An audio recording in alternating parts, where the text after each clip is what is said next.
Hola chicos, Historia del arte y de la cultura, el número 2. Bueno, vamos a dejar ya entonces a la Tierra, que la hemos cogido de marco para la aparición póstuma y ultimísima del hombre, y ahora ya cogeremos ese puntito final donde aparece el hombre y lo vamos a ampliar. Lo metemos bajo la lupa y ahí ya empezamos con la prehistoria. Es decir, ahora ya el protagonista ya no será la Tierra, sino que será el hombre. Dice, división, ya te dije que dónde estaba la partición y en qué se distingue la prehistoria de la historia. La historia es cuando empiezan a aparecer documentos escritos. División de la prehistoria. Te leo, porque si no me voy a perder otra vez. La prehistoria comprende dos etapas fundamentales. Prehistoria. Prehistoria. Dos etapas fundamentales. La edad de piedra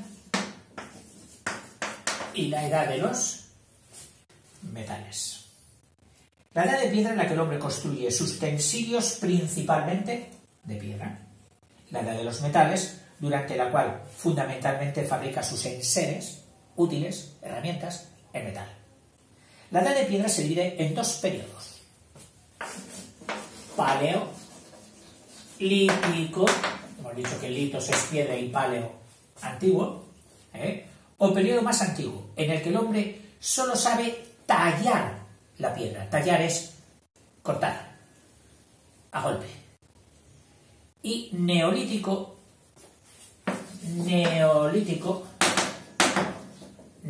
nuevo, piedra nueva, periodo nuevo de la piedra, más moderno, en el cual ya sabe pulimentarla, no solo partirla, ¡zas!, sino que sabe, oye, ya pulirla significa suavizarla,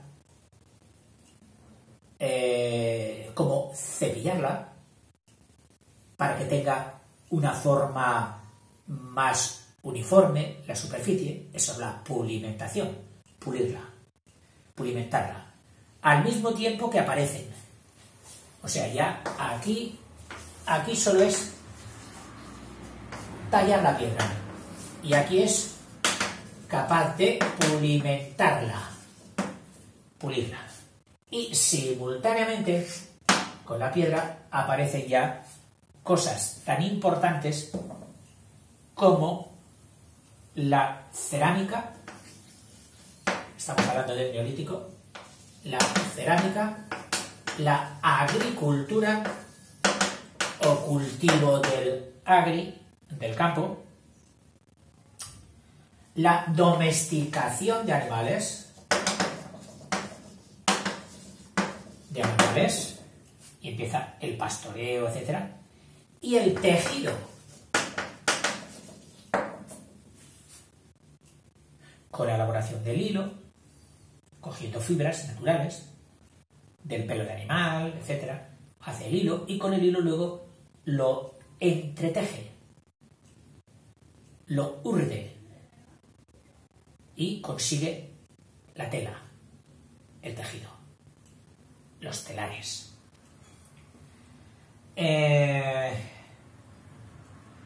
Y el hombre se convierte de nómada,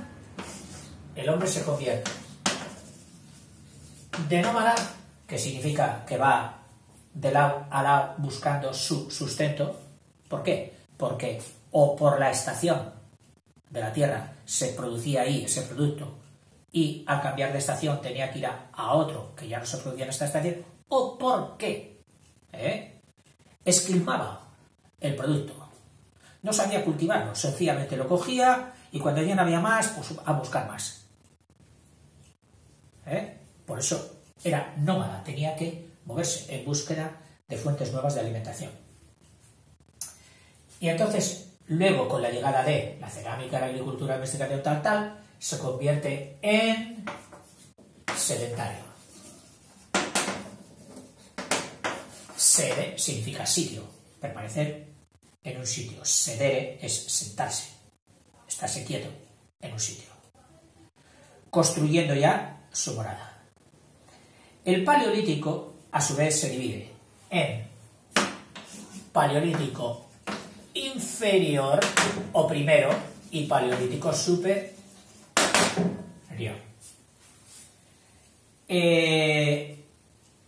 Periodos de distintos grados de civilización. Entre el Paleolítico y el Neolítico existe una etapa intermedia, que ya te la has podido imaginar, que sería la del Mesolítico.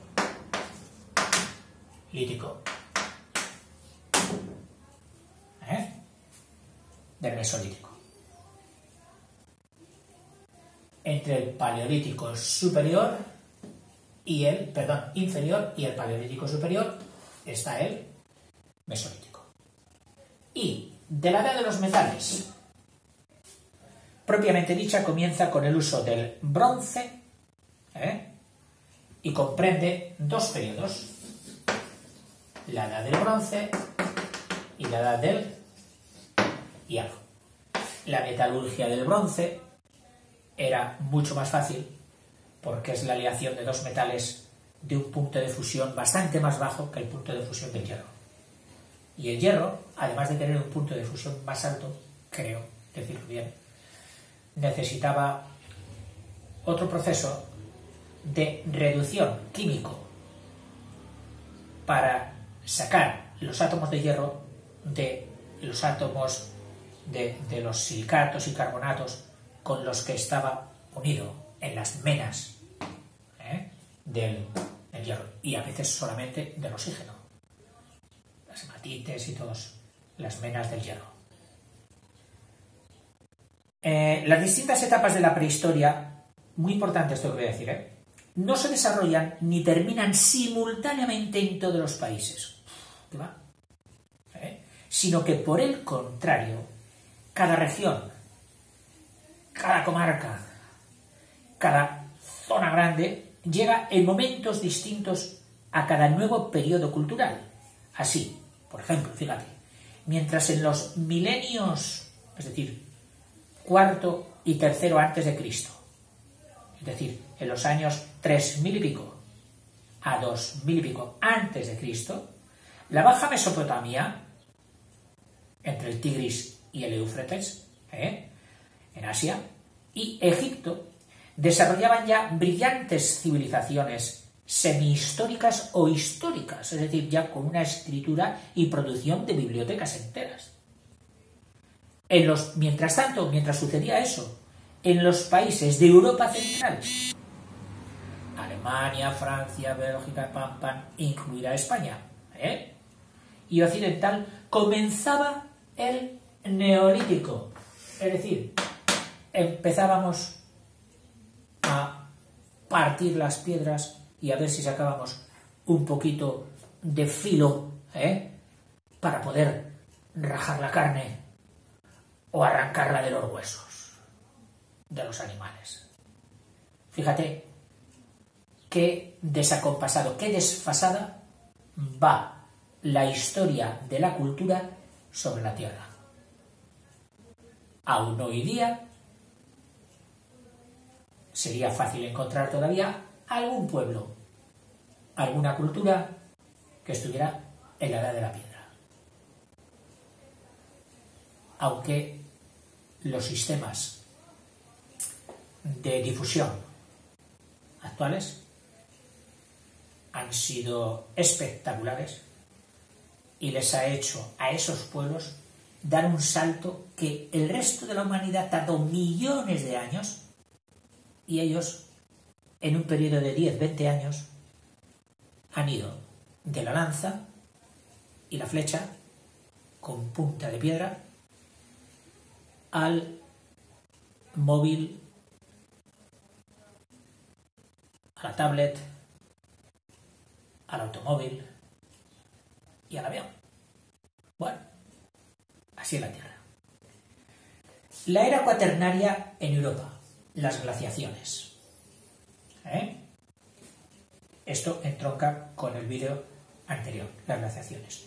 Durante la era cuaternaria, que era la segunda época del Cenozoico, de la época de la Tierra del Cenozoico, animales nuevos, que precedió a la actualidad geológica, ya te dije que la Cenozoica, donde estaba el Cuaternario con las glaciaciones, a continuación venía ya la actualidad geológica. Cenozoica, actualidad geológica. Pues dice, hubo en Europa 4 periodos de clima muy frío o glaciales, en los que extensas regiones noreuropeas quedaban sepultadas por un inmenso glaciar, mientras otros glaciares locales cubrían también los Alpes y las montañas más elevadas. Estas 4 etapas frías alternaron con 3 periodos de clima cálido, caliente o interglaciales. Además, hubo un periodo preglacial, es decir, antes de que empezasen las glaciaciones, y otro posterior a las glaciaciones, que a ese se le llama epiglacial. Epi significa sobre. O sea, un periodo de las 4 glaciaciones, el preglacial y, a continuación de la última, el epiglacial. Pre, anterior, epi, puesto por encima de las glaciaciones. Al final de la era cuaternaria, la superficie de Europa y en general la de la Tierra quedó geográfica y geológicamente tal como está hoy, comenzando la actualidad geológica. Las industrias humanas más antiguas de Europa occidental y que nos revelan ya la existencia de seres humanos corresponden al comienzo de la era cuaternaria. De la era cuaternaria, que era parte de la Cenozoica. O sea, al periodo preglacial. En el periodo preglacial aparece el hombre, el Homo. A esto voy a dedicar el vídeo siguiente, a la evolución del Homo unido al Paleolítico, Neolítico, etcétera, etcétera, y a las glaciaciones. Dice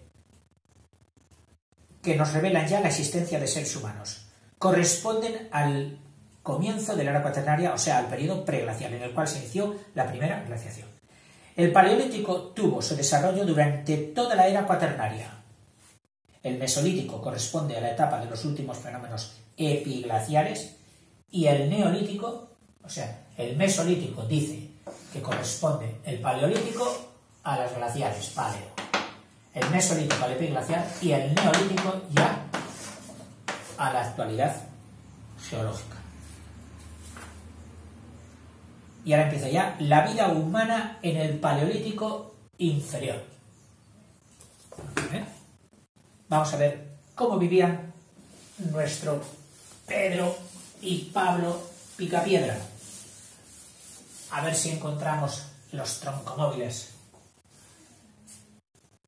y oímos los gritos de euforia de aquellos simpáticos dibujos.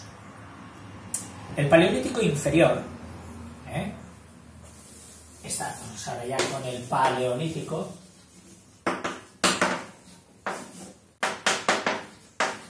inferior o primero. Se desarrolló durante periodos de clima muy frío, los glaciares, y otros intermedios, los interglaciares, ya lo hemos dicho. Los hombres del Paleolítico inferior vivían al aire libre, si hacía buena temperatura, o bien utilizaban refugios naturales como cavernas y abrigos rocosos. Habría estaciones en que podrían estar al aire libre y estaciones más frías en que por la noche al hueva. Se agrupaban en pequeñas hordas o grupos mínimos, pandillas, diríamos hoy, hordas, y andaban errantes de un lugar a otro en busca de sustento. Eran cazadores y recolectores nómadas. Es decir, el hombre era cazador y recolector. Recoge el fruto, no lo propicia, no lo siembra, no lo planta, recoge lo que la tierra da. Recolectores. Y esto le llevaba a ser nómadas. Es decir, ir de parte a parte. No conocían, lógicamente, ni la agricultura ni la ganadería, alimentándose de la caza y la pesca, y sobre todo de productos vegetales, frutos, raíces, tallos, algunas hojas, hierbas, etc. Acampaban en las cuevas y especialmente a orillas de los ríos, porque allí acudían los animales a beber. Y además de agua y caza, tenían pesca para su alimentación y abundantes piedras de los ríos rodados para tallar sus utensilios. Para cazar los animales cavarían, es de suponer, fosas, trampas, en los caminos de los abrevaderos por donde los animales iban a beber, que cubrían con ramaje. Y además de practicar el ojeo y el acecho, como acecha un lince o como acecha un tigre, el hombre también tuvo que hacerlo para cazar, procurarían espantarlos para dirigirlos hacia las trampas que ellos habían preparado o donde había otros cazadores apostados. Esto se sigue haciendo. La caza del jabalí hoy se hace así. Unos con jaurías de perros tienen que espantar al jabalí para llevarlo hacia donde están apostados los cazadores. Bueno, pues esto el hombre, fíjate, ya lo hacía nada más aparecer sobre la tierra. Y además procurarían espantarlos provocando incendios. El incendio, sabes que da pavor y terror a los animales, tal como aún cazan en algunos pueblos primitivos actuales. Aquellos hombres primitivos conocían y utilizaban ya el fuego, que es la mayor conquista realizada por los hombres del Paleolítico inferior. Es decir, si en el Paleolítico inferior hemos de ponerles una medalla, te diríamos sí, os lo merecéis. ¿Por qué? Porque aprendisteis a manejar el fuego. Gracias a ese fuego no murieron durante las glaciaciones y la raza humana pudo superarla, sobrevivir. Se han encontrado esqueletos dentro de fosas de aquella época en actitudes violentas y acompañados de utensilios y alimentos, lo que prueba la existencia ya, por lo menos a partir de la etapa final del Paleolítico, que se llamó la Musteriense, una de esas palabras cogidas de los sitios especiales o concretos donde se encontraba testimonios de ese comportamiento humano, musteriense, o etapa final, de prácticas, dice que ya había prácticas funerarias y sentimiento religioso. O sea, ya había en el Paleolítico inferior, prácticas funerarias y sentimiento religioso.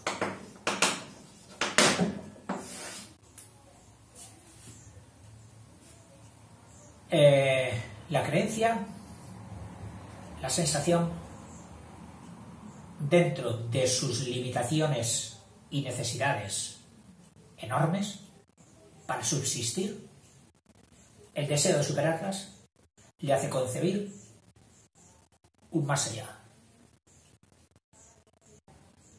Fuerzas que le exceden, que le superan, y tratará de invocarlas, tratará de atraerlas, tratará de congraciarse con esas divinidades que muchas veces no era un concepto de un ente superior deico, como podríamos hacer hoy, sino basado en el animismo, es decir, en sus antepasados, los que a él le habían dado la vida, los que a él se la habían propiciado, los que a él se la habían facilitado, pasaban un más allá, pero ellos seguían necesitando ese padre, esa madre, ese protector, y entonces lo deificaban.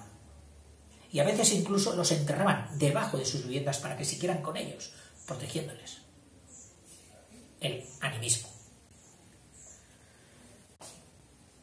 La industria en el Paleolítico inferior.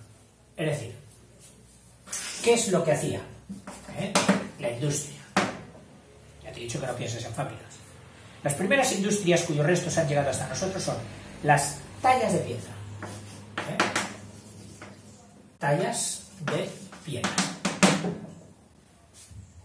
En las cuales se distinguen dos técnicas muy diferentes. Las hachas o piezas de talla bifacial, piezas de talla bifacial, que no significa ni más ni menos que bi, dos, facial, caras, dos caras, es decir, talladas la piedra por una cara y por otra, para conseguir la agudeza y el corte. Bifacial, a dos caras. Y entonces eso da el hacha. Y las lascas,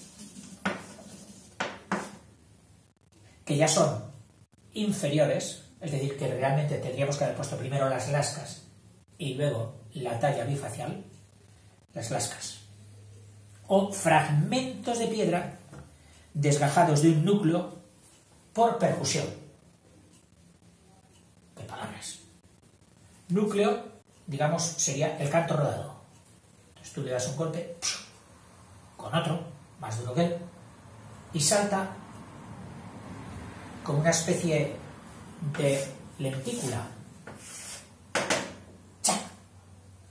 Esto sería una lasca. De aquí, si eran grandes y tenían una forma que las hacía manejables, utilizaban su corte para los distintos menesteres. Utilizaban sus posibles dentados para rascar. Utilizaban sus piedras más afiladas como buriles. En fin, todo lo que el hombre tenía que hacer con las pieles de animales, con la carne de animal, para manejar o tratar la madera, el bambú, etc., con algo más duro. Esto lo he vivido. Sí. Cuando yo era niño, en la región de Castilla, fabricaban unos grandes trillos. No estaba mecanizado el campo todavía, que era una plataforma de maderas muy pesadas, con toda la parte inferior incrustada de piedras lascas. Y ahí estaba mi amigo, el señor Juan, el trillero que llamábamos. Se iba al río con una bolsa y cogía las piedras más duras de sílex, blanquitas, esas pero muy duras, que si das una con otra así, son capaces de transformar el golpe, la energía cinética, en calorífica. Y toda esa energía se vuelca en alguna partícula que sale incendiada, incandescente, y eso la chispa. Mira, hace chispas. El famoso pedernal, con el que durante tantos siglos el hombre lo ha utilizado para encender fuegos. Sería eso. Bueno, pues el señor Juan, con un mazo especial, arrancaba las lascas de los morrillos, de los cantos rodados de río, y hacía un montón de lascas. Y luego, parece que lo estoy viendo sentado, con un mazo de madera, las iba clavando en el reverso del trillo, en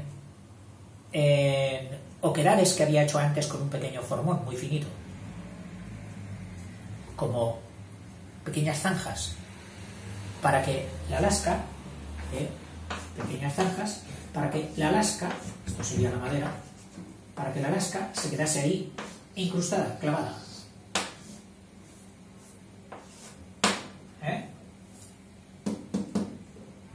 Y estos cortes eran los que luego, al ser arrastrados sobre la mies, sobre las espigas secas, irían rompiendo, triturando la paja y desgajando los granos de la espiga. Luego vendrían los otros procesos, pero este era el proceso de trillado,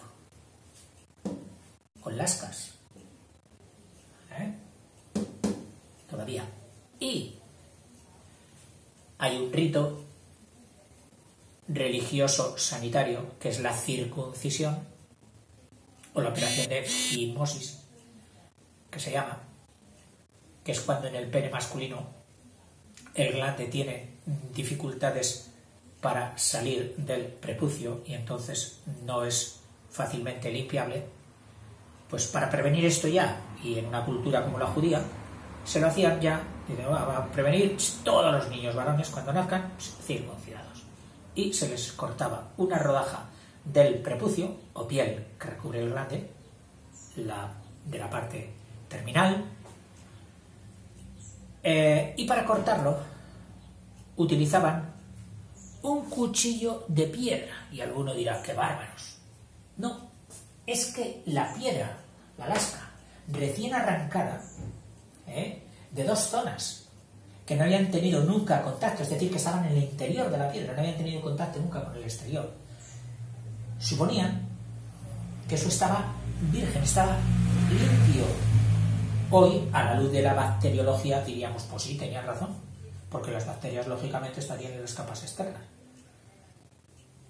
Y cortaban el prepucio al niñico con un cuchillito de piedra recién hecho.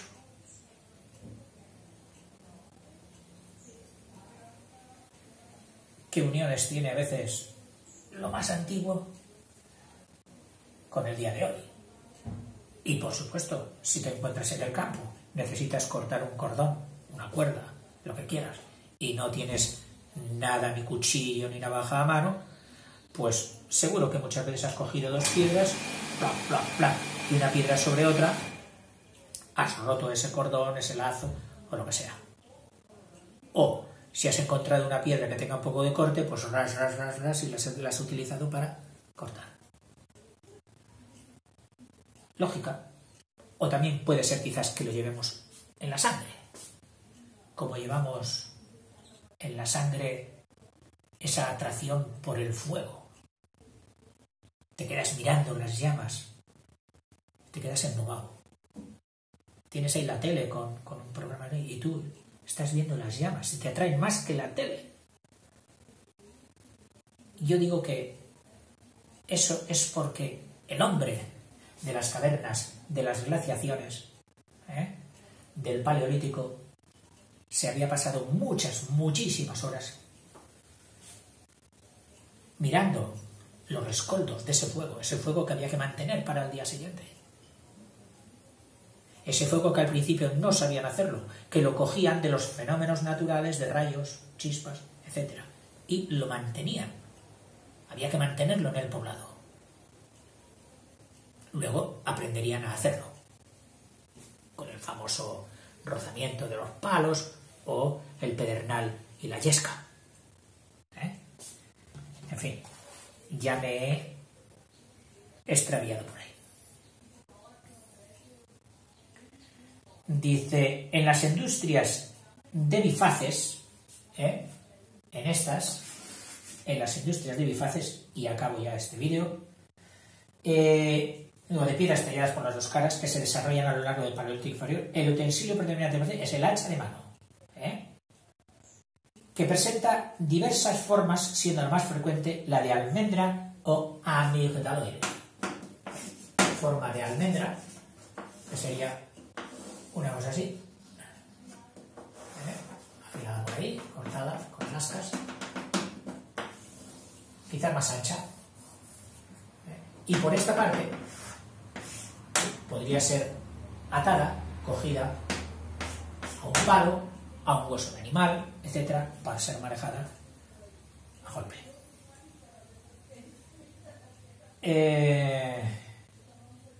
Estas hachas servían como armas o como instrumentos para cortar, machacar o excavar.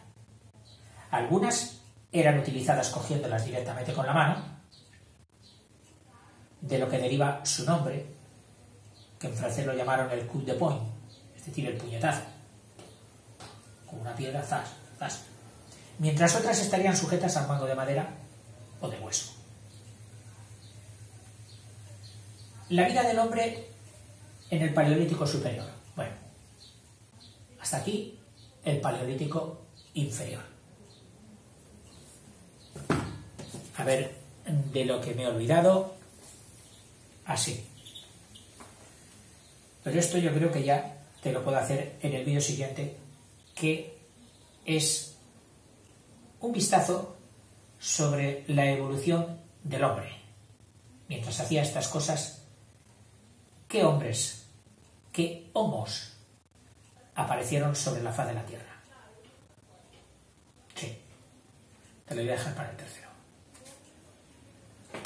Bueno, hasta aquí hemos llegado y vamos desarrollando poco a poco. No te olvides de coger todas estas materias, nombres, etcétera, e irlos viendo. Yo no te puedo poner los dibujos, pero ya hay fotografías impresionantes de todo esto que te complementarán estas modestas lecciones. Hasta luego.